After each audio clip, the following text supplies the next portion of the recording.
Hello दोस्तों, तो कैसे हैं आप सब। तो दोस्तों, हम लोग पिछले कक्षा में पढ़ रहे थे वर्तनी और वर्तनी में पढ़ रहे थे शुद्ध और अशुद्ध, शुद्ध और अशुद्ध। यानी कि हम लोग अशुद्ध रूप का हम लोग क्या शुद्ध बना रहे थे। तो चलिए दोस्तों, आज का उसी के आगे से हम लोग शुरू करते हैं जहाँ पिछला क्लास ख़त्म हुआ था। तो जो लोग पिछले क्लास में अभी तक पिछला क्लास नहीं देखे हैं तो प्लेलिस्ट में जाएं और एसएससी जीडी कंप्लीट क्लास करके लिखा होगा हिंदी का, उसमें आप वहाँ से आप पूरा प्लेलिस्ट को ओपन करेंगे तो आपको बिल्कुल टॉपिक वाइज आपको दिख जाएगा। थंबनेल को पार्ट 1 पार्ट 2 ऐसे लिखा है। और वहाँ पे क्या बोलते हैं, यदि वहाँ समझना है तो वहाँ आप डिस्क्रिप्शन में जाके वहाँ भी आप लोग चेक कर सकते हैं। एसएससी जीडी हिंदी क्लास लिखा है, वहाँ लिंक दिए हैं, वहाँ आप लिंक को क्लिक करेंगे तो पूरा का पूरा आपका प्लेलिस्ट ओपन हो जाएगा। ठीक है, तो वहाँ से भी आप पूरा का पूरा क्लास बिल्कुल फ्री में पढ़ सकते हैं और कंप्लीट क्लास बिल्कुल चैप्टर वाइज पढ़ सकते हैं। ठीक, तो चलिए दोस्तों, बिना किसी देरी का हम लोग शुरू करते हैं। तो यहाँ पे आपको दिख रहा होगा स्क्रीन पे, यहाँ पे आपका अशुद्ध लिखा जा चुका है और हम लोगों का क्या शुद्ध रूप बनाना है। ठीक है, तो शुरू करते हैं पहले नंबर से। तो यहाँ है प्रतिवादी। तो देखिए, प्रतिवादी में आपका शुद्ध रूप जब लिखेंगे तो छोटी ई का मात्रा रहेगा तब पर प्रतिवादी।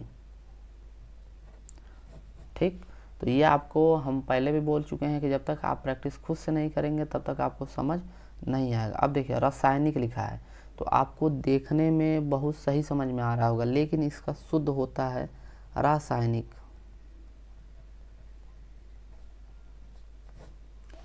रासायनिक होता है। अब देखिए क्षेत्र, तो क्षेत्र का लगभग सबको पता होगा, क्षेत्र ऐसे होता है क्षेत्र। चलिए, अब हम लोग देखते हैं नेक्स्ट है प्राकथन। तो प्राकथन का आपका शुद्ध रूप हो जाएगा, आधा का हो जाएगा फिर पूरा का फिर थन, तो प्राकथन। अब देखिए नेक्स्ट है आपका जल्दी।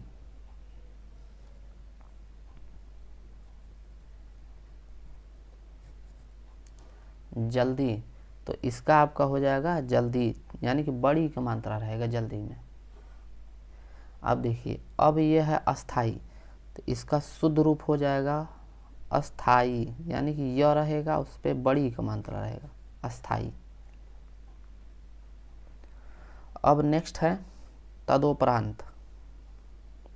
तदोपरांत, तो इसका आपका हो जाएगा, तदोपरांत नहीं होता है, तदुपरांत होता है। तदुपरांत, तदुपरांत।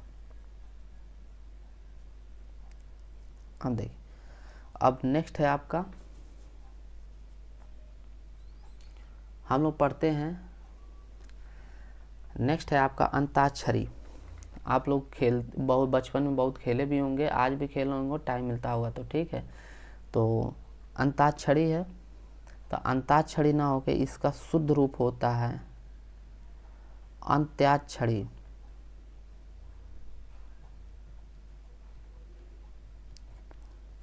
तो आज से आपको इसका शुद्ध रूप लिखना समझ में आ गया कि आधा न है, फिर आधा त है, फिर या है, फिर छरी है।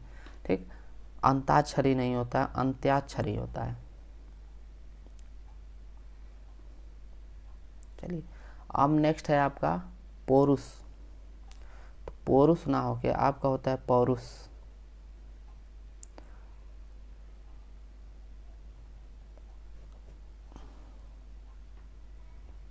अब आपका नेक्स्ट है कालिदास। देखिए, ये पता नहीं न जाने कितने एग्ज़ाम में पूछ चुका है। हमें तो लगता है कि जितना आपका एसएससी जीडी चाहे फोर्थ लेवल के जितने भी एग्ज़ाम हैं उसमें तो ये आना ही आना है, तो ये मोस्ट इम्पॉर्टेंट है। इसमें बस गलती क्या रहता है कि आपका जो काली है, जो ल पे होता है छोटी का मात्रा होता है, ठीक, इसमें बड़ी का मात्रा दिया रहता है। दोनों देखने में सही लगता है लेकिन होता है छोटी का मात्रा। तो आप लोग आज के बाद बिल्कुल इसको ध्यान में रखेंगे कि इस पे छोटी ई का मात्रा रहता है।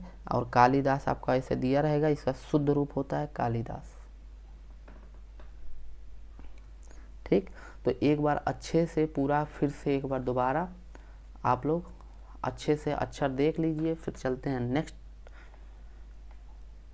अच्छे से समझ लीजिए।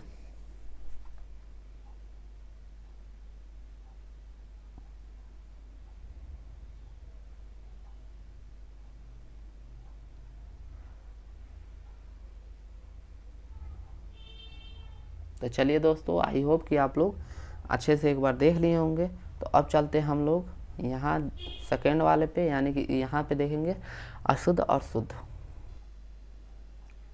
चलिए दोस्तों, तो ये हम लोग का लिखा है अशुद्ध और हम लोग इसका बनाते हैं शुद्ध रूप। तो ये हो गया आपका श्रीमती। तो देखिए श्रीमती का आपका हो जाएगा, देखिए ये छोटी का मात्रा है तो यहाँ पे बस इतना ही चेंज करना है, बड़ी का मात्रा हो जाएगा। ठीक, अब यहाँ पे देखिए मैथिली सरल लिखा है, तो ये बिल्कुल गलत है, आपका होता है मैथिली होता है, मैथिली होता है सरल। ठीक, तो देख पा रहे होंगे कि यहाँ पे मैथिली है। अब चलिए, अब नेक्स्ट है आपका अंजलि लिखा है, तो अंजलि का बड़ी का मात्रा ना होके छोटी का मात्रा होता है अंजलि। ठीक, अब नेक्स्ट लिखा है आपका गरिष्ठ,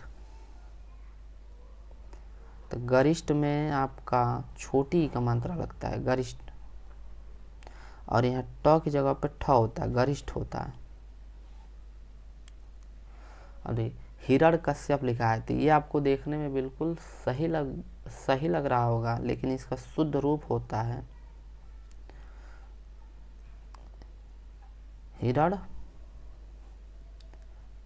हिरण्यकश्यपु, कश्यपु होता है, हिरण्यकश्यपु होता है। ठीक, अब नेक्स्ट होता है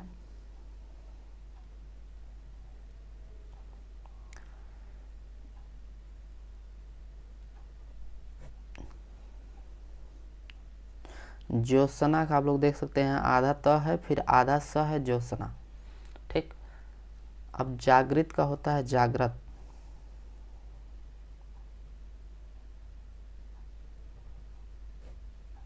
ठीक, नेक्स्ट है आपका सांस्कृत्यायन, तो सांस्कृत्यायन का होता है आपका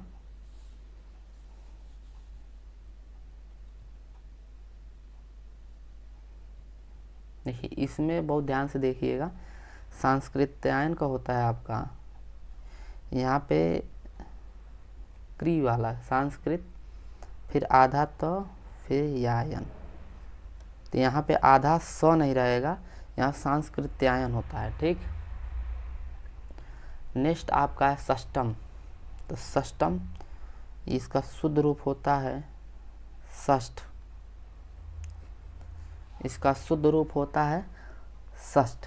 तो एक बार अच्छे से आप लोग रीड कर लीजिए।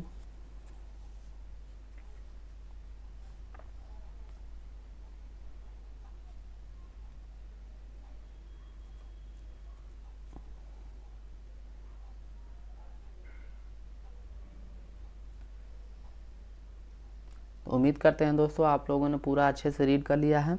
तो चलिए दोस्तों, आज के लिए इतना ही। यदि आपको अच्छा लगे क्लास तो क्लास को सब्सक्राइब कीजिए, चैनल को सब्सक्राइब कर लीजिए और लाइक करके जाइए, ताकि उससे हमें मोटिवेशन मिलता है कि कितने बच्चे रेगुलर पढ़ाई कर रहे हैं, कितने हमारे भाई साथी रेगुलर पढ़ाई कर रहे हैं।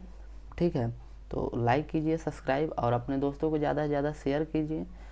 तो चलिए आज के लिए इतना ही, मिलते हैं नेक्स्ट क्लास में, तब तक के लिए दोस्तों धन्यवाद।